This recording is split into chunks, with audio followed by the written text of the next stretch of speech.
হাদিসটা মিশকাতের বর্ণনায় এসেছে, কোন ব্যক্তি যদি বিনা কারণে একটা ব্যাংকে হত্যা করে, হোক সেটা কোন ব্যাংক, হোক সেটা কোলা ব্যাংক, হোক সেটা বর্ষার সময় গ্যাগু করে আওয়াজ করে, হোক সেটা ছোট ব্যাংক, হোক সেটা বড় ব্যাংক, ব্যাংক নামীয় কোনো প্রাণী যদি হত্যা করে, আল্লাহ নবী মিশকাতের হাদিসে বর্ণনা করলেন, বিনা কারণে কোনো ব্যক্তি যদি একটা ব্যাংকে হত্যা করে, একটা ফাঁসি দিয়ে তাকে কাফারা দিয়ে আল্লাহর কাছে ক্ষমা চাইতে হবে। তাহলে ইসলামের ভিতরে বিনা কারণে একটা ব্যাংক মারলে তোমাকে ফাঁসি দিয়ে কাফারা দিতে হবে, এটাই হলো ইসলাম। আল্লাহ নবী একটা হাদিস শরীফে বলেছেন, ইয়ামুল জাযা আর ইয়ামুদ্দিন, ইয়ানি বদলা দেনে কা দিন।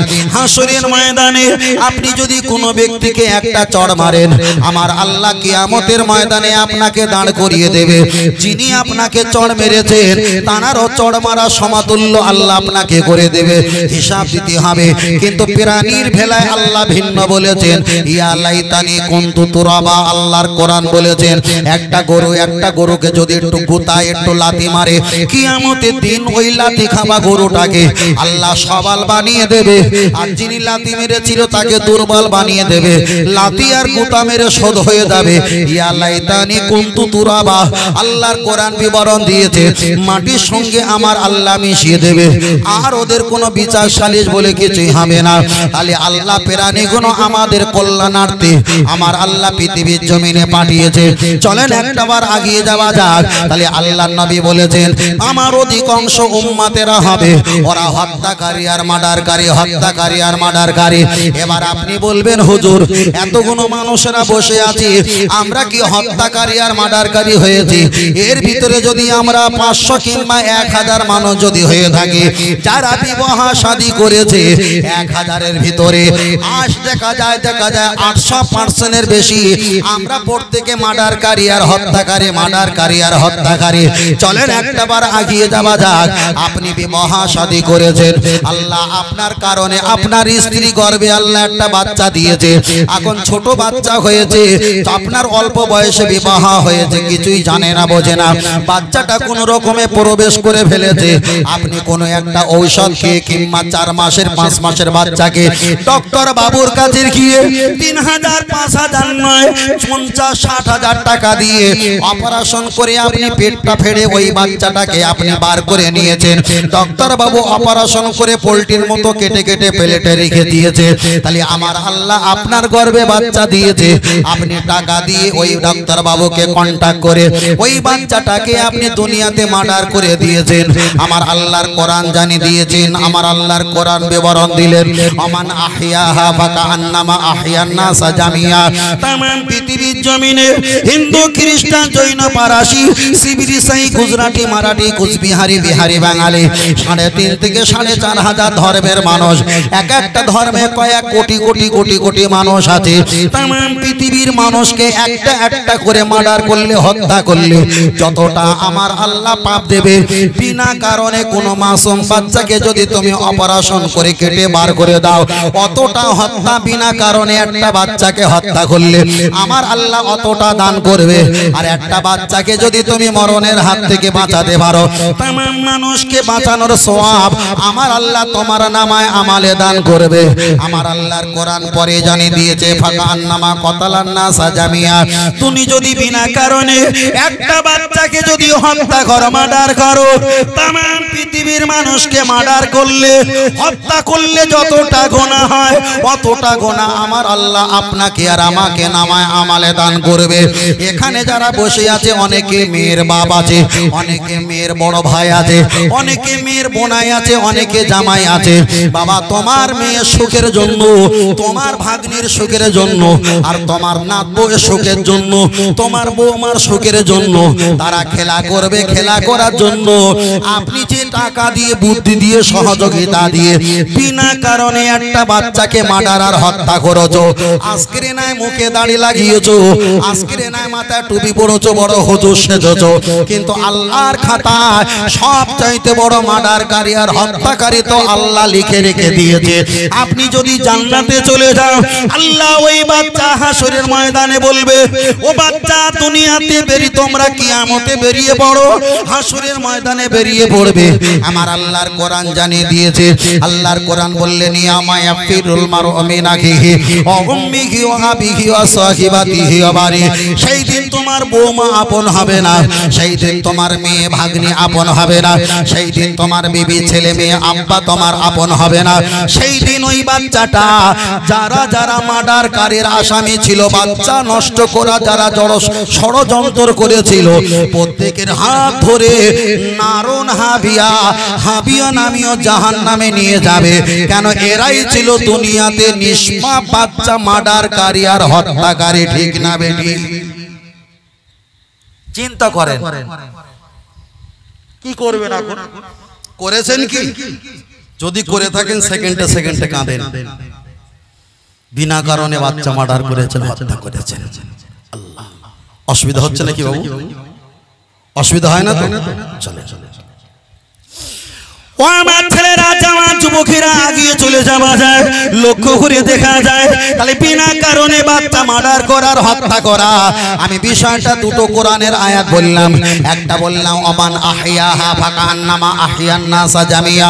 কোন মানুষকে যদি বাঁচাতে পারো, তাম পৃথিবীর মানুষকে বাঁচানো সওয়াব আল্লাহ দান করবে। পরের একটা কোরআনের আয়াত বললাম, যারা হাফেজ সাহেব আছে আমার এই আয়াত পড়াটা নিশ্চয়ই তারা শুনছে। আল্লাহর কোরআন পরে বললেন ফাকান্না একজনকে যদি তুমি একজনকে যদি তুমি মৃত্যুবরণ করিয়ে দাও, হত্যা করে দাও, তামাম মানুষকে হত্যা করার গুনাহ আমার আল্লাহ তোমার নামায় আমলে দান করবে। চলেন এবার দ্বিতীয় নাম্বার অপশন আপনাকে শুরু করে দেই। আপনার ছেলে আর মেয়েকে বিবাহ দিয়েছেন, আপনার বৌমা বিবাহ হয়েছে, দেখা যায় 10 বছর 15 বছর 20 বছর হয়ে গেছে, আপনার ছেলে মেয়ের কোনো বিবি, দেখা যায় ছেলে বৌমার কোনো সন্তান হয় না, না হয় কোনো ছেলে, না হয় কোনো মেয়ে, কোনো আওরাতুন, কোনো রজুলুন, কোনো মুআন্নাস, কোনো ছেলে মেয়ে আমার আল্লাহ কিছু দেয় না। এখন আল্লাহ আপনাকে পয়সা অর্থ দিয়েছে, আপনি যদি কলকাতা কোনো নার্সিং হোম, বড় একটা ডিএলআর অফিসে গিয়ে, বড় একটা দেখা যায় হসপিটাল নার্সিং হোমে গিয়ে কোনো বীর্য যদি সংরক্ষণ করা আপনি কন্ট্রোল থেকে যদি কিনে নেন, আর কিনে নিয়ে আপনার বৌমার যদি গন্তব্য স্থানে ডাক্তার বাবু যদি পুশ করে দেয়, ওই বাচ্চাটা হবে হারামজাদা বাচ্চা, ওই বাচ্চাটা হবে বেজম্মা বাচ্চা। ও ছেলেরা, জওয়ান যুবকেরা, ওই বাচ্চা যদি হয়, যতকাল ওই বাচ্চা পৃথিবীতে বেঁচে থাকবে মায়েরও পর্দা করা লাগবে। কেন? অপুরুষের বাচ্চা। আবার দেখা যায় মায়েরও পর্দা করা লাগবে, দাদিরও পর্দা করা লাগবে। ওটা তো হলো কুপুত্র, ওটা সুপুত্র হতে পারে না।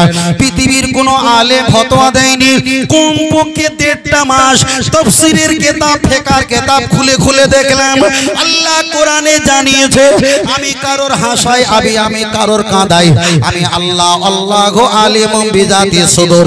আমি আল্লাহ সবচাইতে জ্ঞানী, শক্তিশালী, পাওয়ারফুল। যারা গরিব মানুষ আছে খেতে পায় না, আমি আল্লাহ ওদের অনেক বাচ্চা দেই। আবার যারা কোটিপতি লাখপতি, আমি আল্লাহ ওদের বাচ্চাটা টেনে নেই। আবার যারা রাস্তায় পাগল আছে, ধর্ষণ করার বিনিময়ে ওরা যখন গাড়িতে ওঠে, একটা দুটো কোলে নিয়ে গাড়িতে ওঠে, আল্লাহ আল্লাহ পাক জানিয়ে দিলেন, ও আমার বান্দা জেনে রেখে দাও, পৃথিবীর মানুষের যেখানে জ্ঞান শেষ, আমি আল্লাহ ওখান থেকে আমার জ্ঞানের সূচনা, আমার জ্ঞানের সূচনা। লক্ষ্য করে দেখা যায় নবী সুলাইমান আলাইহিস সালাম, ওনার কমপক্ষে বিবিটা ছিল, আমি নিম্ন সংখ্যা ধরে নিলাম 100টা স্ত্রী। উনি এক রাত্রে নিয়াত করেছিলেন আমি প্রতিটা স্ত্রীর সঙ্গে মিলন করব, আর মিলন করার পরে আমি প্রতিটা স্ত্রীকে বাচ্চা দান করব, একটা দুটো ছেলে মেয়ে দান করব। রাতের অন্ধকারে নামাজ কালাম ইবাদত করে একটা বিবির সঙ্গে স্বামী স্ত্রী মিলন করা শুরু করলো। 100টা বিবি মিলন করেছে, আমার আল্লাহ একটাও সন্তান বাচ্চা দেয়নি। আমার নবী বলেছেন কুল্লু নবিয়্যিন মাসুম, নবীরা নিষ্পাপ, নবীদের দোয়া আল্লাহ কবুল হয়। আল্লাহকে জিজ্ঞাসা করলেন, আল্লাহ আমি নবী সুলাইমান 100টা বিবির সঙ্গে আমি সহবাস করলাম, আপনি কেন আমার বাচ্চা দিলেন না?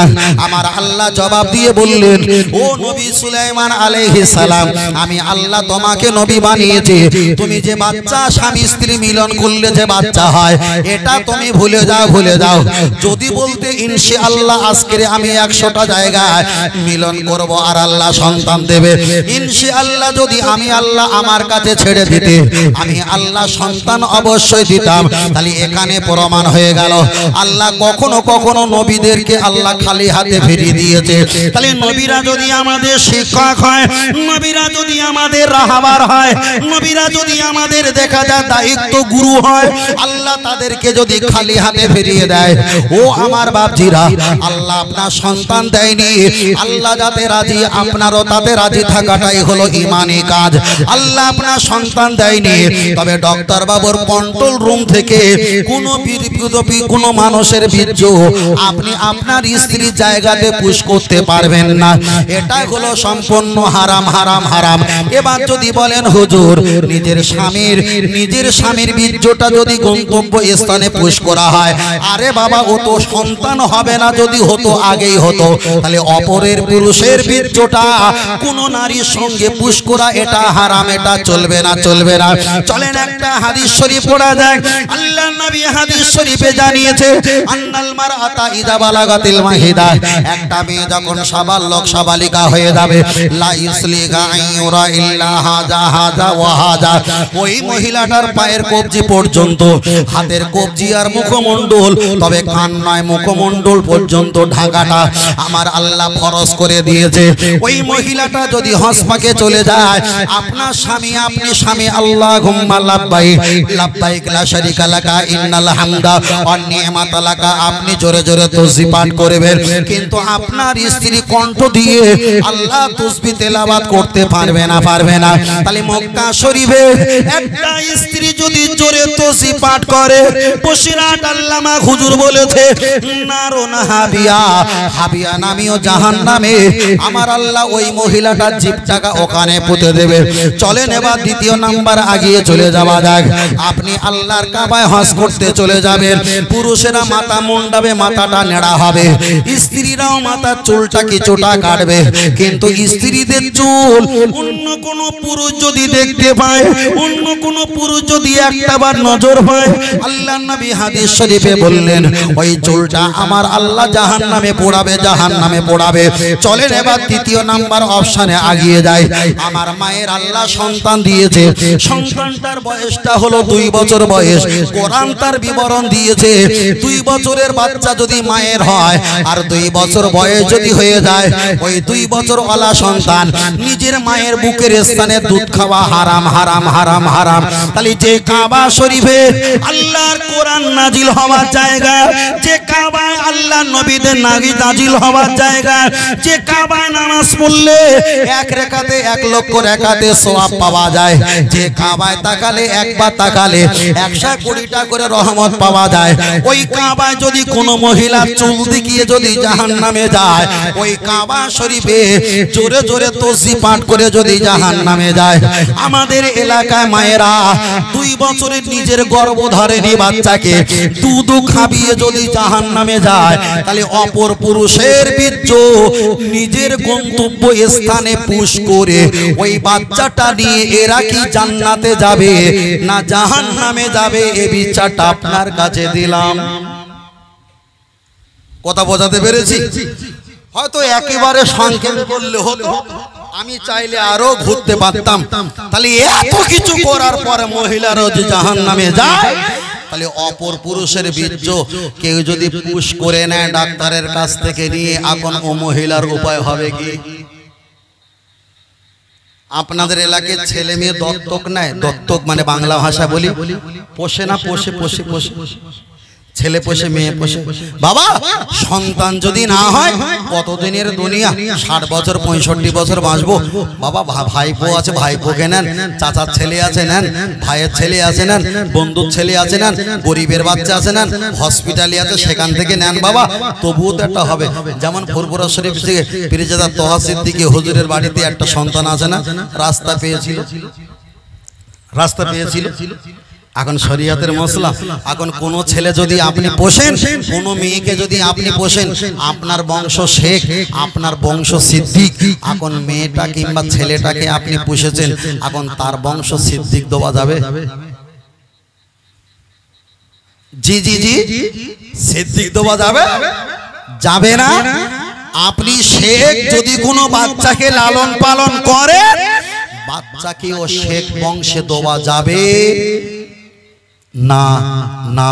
যদি বলেন হুজুর বাপ মা পাতা ঠিকানা কুছ नहीं मालूम है, ওর বাপ মায়ের কোনো ঠিকানা আমাদের কাছে নেই, শুধু রাখো মোহাম্মদ আব্দুল্লাহ, মোহাম্মদ উমুক, মোহাম্মদ তুমুক, ও সৈয়দ বোখারি, শেখ মোল্লা, ঢালে চৌধুরী, বিশ্বাস, এগুলো দেওয়ার প্রয়োজন প্রয়োজন কথাটা বুঝতে পেরেছেন? এটাই হলো সত্যটা, এটাই হলো শেষ কথা। চলে না গিয়ে যাই, অসুবিধা হয় না তো বাবু?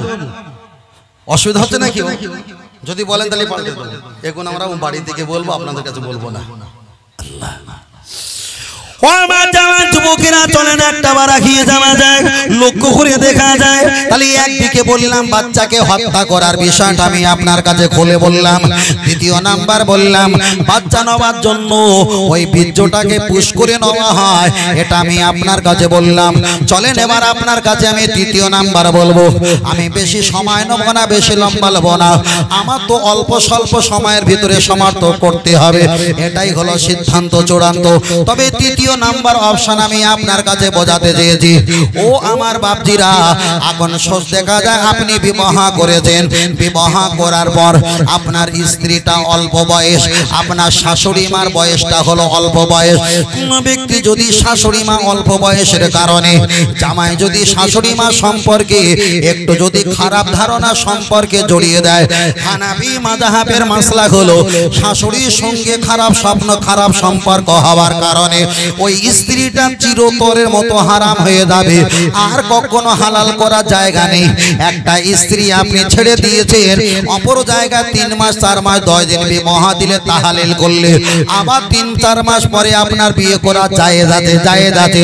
কিন্তু কোন জামাই যদি শাশুড়ি মার সঙ্গে খারাপ সম্পর্কে, অবৈধ সম্পর্ক যদি থাকে, কখনো ওনার স্ত্রী আর জায়েজ থাকতে পারে না, পারে না, পারে না, ওটা সম্পূর্ণ হারাম হয়ে যায়, হারাম হয়ে যায়।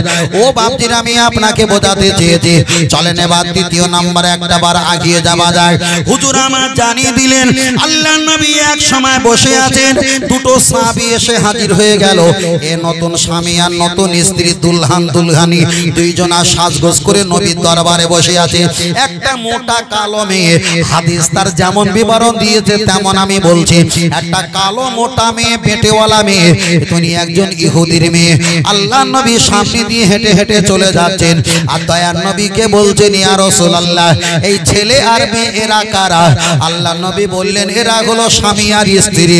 নবীকে বললেন হুজুর, এরা কি করে স্বামী আর স্ত্রী হয়? এরা দুইজনা তো আমার বুকের স্থানে দুধ খেয়েছে, এরা তো দুধ ভাই বোন। আপনি তো বলেছেন দুধ ভাই বোন বিবাহ করা হারাম। আল্লাহর নবী জিজ্ঞাসা করলেন, ও মহিলা তুমি বলো, তুমি কি ওই নারীটা দুধ পান করেছিলেন? মহিলাটা বললেন জি আমি জানি না। আবার পুরুষটা জিজ্ঞাসা করলেন, বললেন হুজুর আমি জানি না। দয়ার নবী বললেন তোমরা বাড়িতে চলে যাও, বাড়িতে গিয়ে জিজ্ঞাসা করো। বাড়িতে গিয়ে মেয়েটা জিজ্ঞাসা করে, মা কোনদিন কেউ একটা কালো রঙের মহিলা, মোটা আকারের মহিলা আমার কি দুধ খাবিয়েছিল? ওনার মা বলছে খুকি আমার মেয়ে আমার জীবনে বেঁচে থাকা অবস্থায় আমার বুকের দুধ ছাড়া আমি কাউকে খেতে দেই না, খেতে দেই না, খেতে দেই না। মহিলাটা দৌড়ে নবীর কাছে চলে আসলো। পুরুষটা গিয়ে বলছে মা আমি কি কারো দুধ পান করেছিলাম? ওনার মা বলছে আমার জ্ঞানে আমি কাউকে তোমাকে দুধ পান করতে দেই না। নবীর কাছে দুইজনা চলে এসে আল্লাহ নবীকে বললেন হুজুর আমার মা কাউকে দুধ পান করায়নি। উনি বলছে আমার মা কাউকে দুধ পান করায়নি। দয়ার নবী একটা দমকো রাশ করে হেঁকে নিয়ে বলেছিলেন, ও স্বামী আর স্ত্রী তোমরা জবানটা বন্ধ করো। মহিলাটা যখন বলেছে এখানে একটা সমস্যা আছে, সন্দেহ যখন ঢুকে গেছে, তোমরা বিবাহটা ভঙ্গ করে নাও। তোমরা বিবাহটা ভঙ্গ করে নিয়ে তুমি একটা স্বামী দেখে নাও, তুমি একটা স্ত্রী দেখে নাও, তোমরা জীবন যাপন করে আল্লাহর জান্নাতে চলে যাও। আর তোমার মায়ের যদি বেভুল হয়ে যায়, তোমরা যদি স্বামী স্ত্রী জায়গায় দুধ ভাই বোন যদি হয়ে যাও, 1000 বছর ইবাদত করে তোমরা জাহান্নামে যাবে। এটা কখনো হতে পারে না, পারে না। আমার মূল বিষয় হলো একটা, যারা খালাতে বোনকে বিয়ে করো ওটা জায়েজ, যারা ফুফাতে বোনকে, মামাতে বোনকে বিয়ে করো ওটা অবশ্যই জায়েজ, কিন্তু জায়েজের ভিতরে গন্ডগোল পেকে আছে। আপনি খালাতে বোনকে বিবাহ করলেন, আপনার মা বড়, আপনার খালা তখন সবে বিবাহ হয়েছে, আপনার মা বড়, আপনার খালা আপনার মায়ের বাড়িতে বেড়াতে এসেছে, আর আপনি হেলনা কান্না হেলনা দোলনা ট্যাঁটা করা শুরু করেছেন। আপনার মা আপনার খালার জন্য গোস্ত রান্না করছিল, দুপুরের সময় বোনের কষ্ট না সহ্য করতে পেরে তোমার খালা যদি একটা বার বুকে নিয়ে বাবা গো আব্বা চুপ করো বলে যদি এক ফোঁটা দু ফোঁটা যদি খাওয়ায়, তোমার মা তো গোশ রান্না করছিল এদিকে খেয়াল করেনি, আবার বাচ্চাটা চুপ করেছে রেখে গেছে।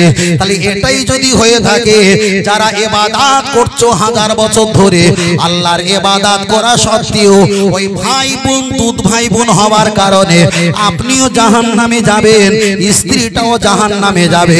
ও আমার কোলাপুকুর সোনার মানিকেরা, আপনি খালাতে বোনকে বিয়ে করেন, আমি হারাম বলছি না, ফুফাতে বোনকে বিয়ে করেন হারাম বলছি না, মামাতে বোনকে বিয়ে করেন হারাম বলছি না, কিন্তু নারী জাত যদি খোলে খোলে আপনাকে দুধ পান করায়, কিন্তু আপনার মা যদি খোলে খোলে আপনি যার স্ত্রী হবেন, আপনি যার স্বামী হবেন, ওই বাচ্চাটাকে যদি ছোটবেলা দুধ পান করায়, তাহলে এখানেও তো সমস্যা আছে না নাই?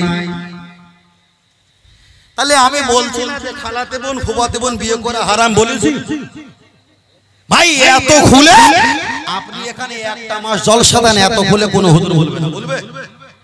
বলবে না। সেই ঈসা মুসা দাউদ আইয়ুব শুআইব জাকারিয়া লূত ইব্রাহিম কোথায় কি হয়েছিল, ট্রেনের 14 গোষ্ঠী এক জায়গা করে দেবে, যা ভ্যালিগুড়ের পানি, ক্যান্সার রোগীকে 70 বছর খাওয়ালে জীবনে পরিবর্তন হবে না, বেচারা মারাও যাবে না, শুধু বোতল বোতল পানিটাই বিক্রি হবে। আমি যতটুকু বলছি এটা আমাদের প্রয়োজন আছে। একটু তাকবীর নারে তাকবীর শেষ করে দেই নাকি? মনে হচ্ছে ভাব ভালো না। আর একটু তাকবীর নারে তাকবীর। ছেলেরা আর একটু জোরে বলেন নারে তাকবীর। একটু পিছন থেকে হাত তুলে দেন সবাই, একটু হাত তোলেন দিন সবাই। বড় ভাইরা হাত তোলেন, ছেলেদেরকে হাত তোলার সুযোগ করে দেন। হাত তোলেন।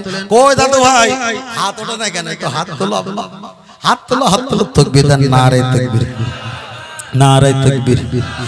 সিলসিলা হক ফুরফুরা শরীফ, মদিনা মক্কা শরীফ, নারে তাকবীর। আল্লাহ কবুল করেন, বলুন আমিন। আর একটু জোরে হবে না? দরুদ শরীফ আল্লাহুম্মা।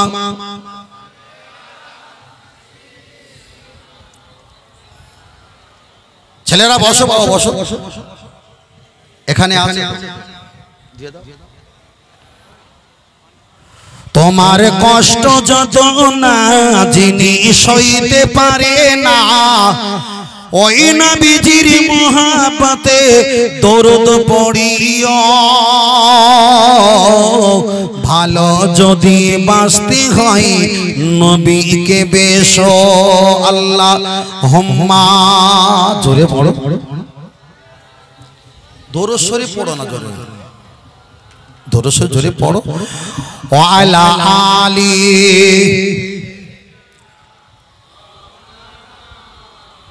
সকলে বলো হাসবি রব্বি জাল্লাল্লাহ। আওয়াজ ভালো না, আওয়াজের ভাব ভালো না।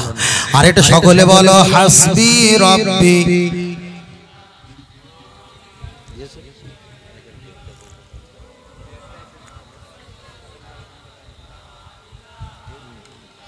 ঠিক আছে। লা ইলাহা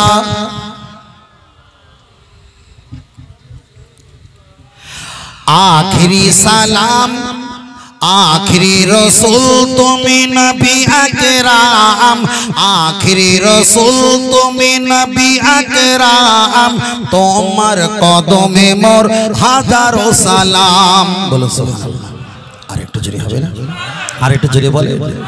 आखिरी रसूल तुमी नबी अकराम, आखिरी रसूल तुमी नबी अकराम, तोमर कदमे मोर हाजारो सलाम, तोमर कदमे मोर हाजारो सलाम। বনের হরিণ আসমান জমিন সবাই তোমায় চিনেছে, ওই আকাশের মেঘমালা ছায়া তোমায় করেছে। মিশকে আতর যার গায়ের ওই ঘাম, মিশকে আতর যার গায়ের ওই ঘাম, তোমার কদমে মোর হাজারো সালাম। বলুন সুবহানাল্লাহ। আর একটু জোরে হবে না? তোমার কদমে মোর হাজারো সালাম।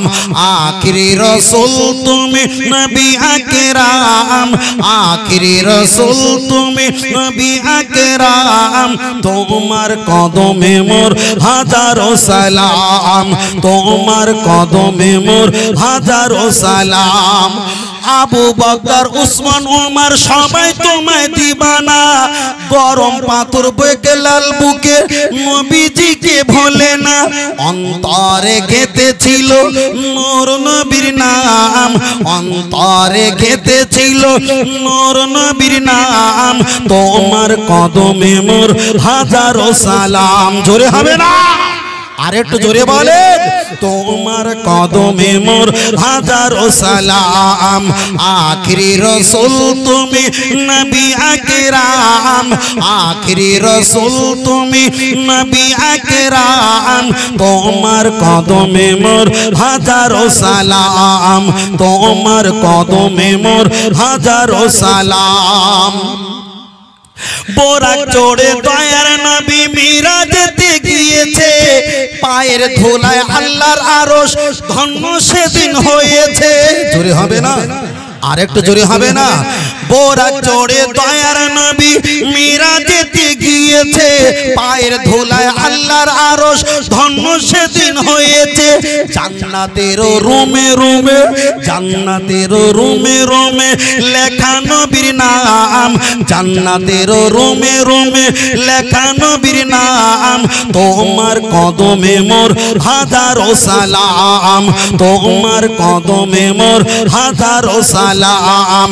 আখিরি রসুল তুমি নবী আকরাম, আখিরি রসুল তুমি নবী আকরাম, তোমার কদমে মোর হাজারো সালাম, তোমার কদমে মোর হাজারো সালাম। নারে তাকবীর, নারে তাকবীর, নারে তাকবীর। আল্লাহ আমাদের কবুল করেন, বলেন আমিন। আর একটু জোরে বলেন, আর একটু জোরে হবে না? তবে আমরা গরিব না ধনী? বড় ভাই খেয়াল আছে? আমরা গরিব না ধনী? আমরা ধনী। আমার আল্লাহ বলেছেন, বান্দা তোদের জন্য আমি রহমান রহিম। বলুন সুবহানাল্লাহ। আল্লাহ দয়ালু। আল্লাহ বলেছেন তোদের জন্য মসজিদে সেজদা দিবি, মসজিদ বড় না, আমি আল্লাহ বড়। কাবা শরীফে সেজদা দিবি, কাবা বড় না, আমি আল্লাহ, আমি বড়। ঈদগাহ সেজদা দেবী, ঈদগাহ বড় না, আমি আল্লাহ, আমি বড়। পৃথিবীর শহরে নগরে পাড়ায় পাড়ায় গ্রামে গঞ্জে খানকা ঈদগাহ মুক্ত মসজিদ মাদ্রাসা পৃথিবীর যেখানে এরকম আলের কোলে যখন আল্লাহু আকবার বলে সেজদা দেবে, এই জায়গাটা বড় না, বড়টা হলো সেজদা। যদি একটা সেজদা কবুল হয়ে যায় 80 বছরের সমস্ত পাপ আল্লাহ ক্ষমা করে দেবে, আর অতটা পাপের পরিমাণ আল্লাহ নেকিটা দিয়ে পূরণ করে দেবেন। জোরে বলে কিসের টেনশন? টেনশন আছে? টেনশন করে যারা সারা জীবন, যারা জাহান্নামের রসুল, কাঁদ, যত পারিস কাঁদ, কেঁদে কমকে যা, বুঝলেন? যত পারিস কাঁদ, বুঝলেন? কাঁদা ভালো, ভালো না? কোরআন বলেছে ফালিয়াদা হাকু কলিলাউ ওয়া লিয়াবকু কাসীরা, বেশি বেশি কাঁদো, অল্প অল্প হাসো। কাঁদো, যত পারো কাঁদো। যত কাঁদবে আল্লাহ তত খুশি হবে, যত কাঁদবে আল্লাহ তত খুশি হবে। চলেন এগিয়ে যাই, চলেন। আপনার কাছে আমি বক্তব্য করছিলাম, বলতে বলতে বিষয়টা আমি অনেক বলে ফেলেছি, তবে ছোট করে একটা গজল বলেছি, লাস্টে একটা ফুলের গজল বলতে হবে। আমি জলসা দেয়, আবার ফ্রিজে ফুল রেখে দেয়, তাহলে কি হয়েছে বল? যদি ফুলের গজল বল, বল শোন, আমি যত জায়গায় এই গজল বলি ছেলেরা আমাকে বিরুদ্ধে কমেন্ট করে, হুজুর এক গজল ছাড়া আর গজল নেই। আমি ওদের বলি, কচি এই মাল ছাড়া খায় না, তার দোকানে কোন মাল রাখবো আমি? ওরা এই মাল খায়, তো দোকানের কোন মাল তুলবো? অন্য মাল তুললে বিক্রি হবে? যদি বিক্রি না হয় কত বোঝেন না কথা আমার এই গজল অনেক হুজুর বলে, ওই ফুলের গজল অনেক হুজুর বলে, কিন্তু আমার এই যেভাবে বলি সেইভাবে ওরা বলে না। ছেলেরা বলছে হুজুর সব গুলিয়ে যাচ্ছেন। শোনো, ওটা যে গজলটা আছে ওটাকে একটু কাটছাট করিয়েছে যাতে কপিরাইট স্ট্রাইক না আসে, বাদ বাকি আমি একটুখানি স্টার বাড়িয়েছি। সরকার দিয়েছে 2 লাখ টাকা ঘর, ও ঘরে বাস করা যাবে না, ওতে আর 1 লাখ টাকা দিয়ে আমি নিজের মতন, কথা বোঝাতে পেরেছি, আমি নিজের মতন করে নিয়েছি। তাহলে সরকারের মতন ঘরে ঘর বাস করলে পিঠ থেকে যাবে, বুঝলেন? চলে চলেন, আমি আপনার কাছে বলছিলাম প্রথম থেকে এই পর্যন্ত বলতে বলতে অনেকটা আমি লম্বা করে ফেলেছিলাম। এবার আপনার কাছে আমি আর একটা কথা বলি, ও আমার বাপজিরা, পৃথিবীতে ধর্ম করার আগে আল্লাহকে আগে ডাকতে হয় না নবীকে আগে ডাকতে হয়? ভাই কিছু বলে না। আরে ভুল হলে ধরবে, আমি কি পালিয়ে যাচ্ছি? একদম গপ করে ধরে ভুল হলে মিটে গেল, খেলা শেষ। পৃথিবীতে ইবাদত করার আগে আল্লাহকে আগে ডাকতে হয় না নবীকে আগে ডাকতে হয়? এবার আমরা সকলে জানি আল্লাহকে আগে ডাকতে হয়, আল্লাহকে আগে ডাকতে হয়। চলেন একটু পিছনের রাস্তায় ঘুরে আসি। নবী আদম আলাইহিস সালাম আল্লাহকে ডেকেছিল 350। এবার কি একটু খেয়াল এসেছে? আর আমি খুলে বলছি না, আমার নবীকে যখন ডেকেছে আমার আল্লাহ তার সবকিছু মনের আশা ভরসা আমার আল্লাহ পূরণ করে দিয়েছেন। জোরে বলেন, আর একটু জোরে হবে না? আর একটু জোরে হবে না?